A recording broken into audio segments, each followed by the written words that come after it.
Good morning everyone, আমি প্রিয়াঙ্কা। আমার চ্যানেলের ছোট্ট একটি পরিবারে আপনাদের সবাইকে স্বাগত। আশা করি আমার বন্ধুরা সবাই ভালো আছেন এবং সুস্থ আছেন। আমিও ভালো আছি, তবে দুদিন আমি আপনাদের সঙ্গে ভিডিও শেয়ার করতে পারিনি। ওই যে বলেছিলাম আমাদের বাড়িতে গত 14ই আগস্ট পুজো আছে। তো দেখুন, সকাল থেকে ভীষণ ব্যস্ত ছিলাম। ফেব্রিক কালার দিয়ে এবছর আলপনা দিয়েছি, যাতে অনেক দিন থাকে। কেমন হয়েছে জানাবেন আলপনাটা। এদিকে পুজোয় বসে গেছে। আর তাছাড়া সবাইকে জানাই ৭৮তম স্বাধীনতা দিবসের শুভেচ্ছা, ভালোবাসা ও আন্তরিক অভিনন্দন। স্বাধীনতা দিবস বলছি মুখেই, তবে আমার কি মনে হয় বলুন তো, আমরা না ৭৮টা বছর স্বাধীনতা দিবস শুধুমাত্র পালন করেই এসেছি, অথচ আমরা এখনও পর্যন্ত ৭৮ যুগ পিছনেই পড়ে আছি। যে দেশে মেয়েদের কোনো নিরাপত্তা নেই,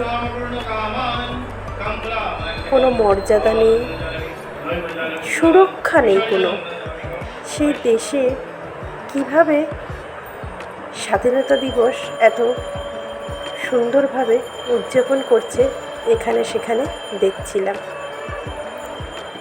সত্যি বিচার চাই।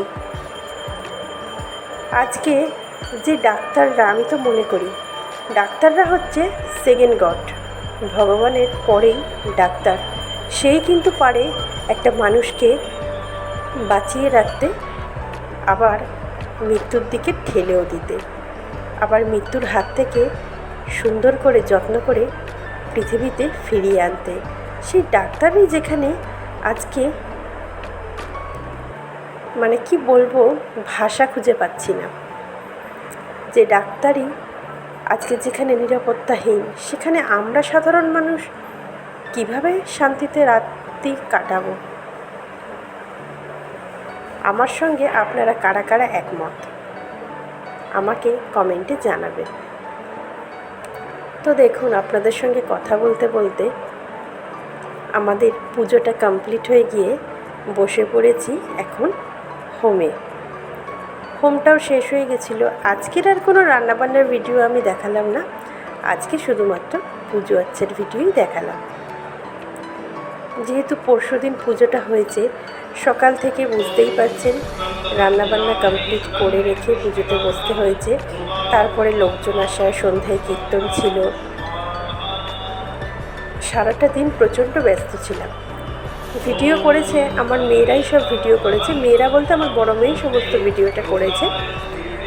আর কালকেও মাসি ছিল, তো সেই কারণে আর ইচ্ছাও করছিল না, শরীরটা ভীষণই খারাপ ছিল। আর আপনাদের দাদাভাইয়ের তো খুবই শরীর খারাপ ছিল, ওর পুরো জ্বর ছিল, তাও নিয়েও পুজোতে বসেছে, বাজার দোকান করেছে।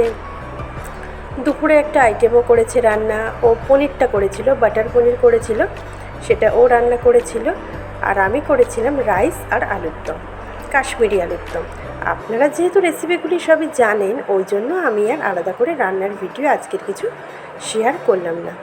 শুধুমাত্র বাড়ির গৃহপ্রবেশের পুজোর ছবিগুলি আপনাদের সঙ্গে শেয়ার করলাম।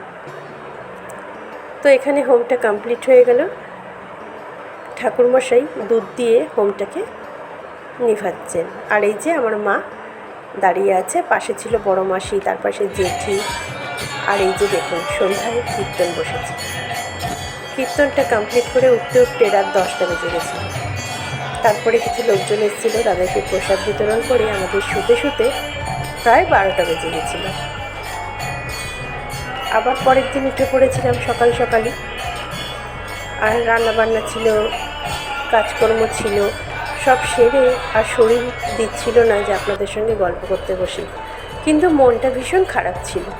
তো যাই হোক, আজকে আপনাদের সঙ্গে গল্প করে আমার বেশ ভালো লাগছে। আপনাদের কেমন লাগলো অবশ্যই কমেন্টে জানাবেন। আর আমার সঙ্গে থাকার জন্য, পুরো ভিডিওটা দেখার জন্য থ্যাংক ইউ সো মাচ। ভালো লাগলে পাশে থাকবেন, আশা করি ভালো লাগবে।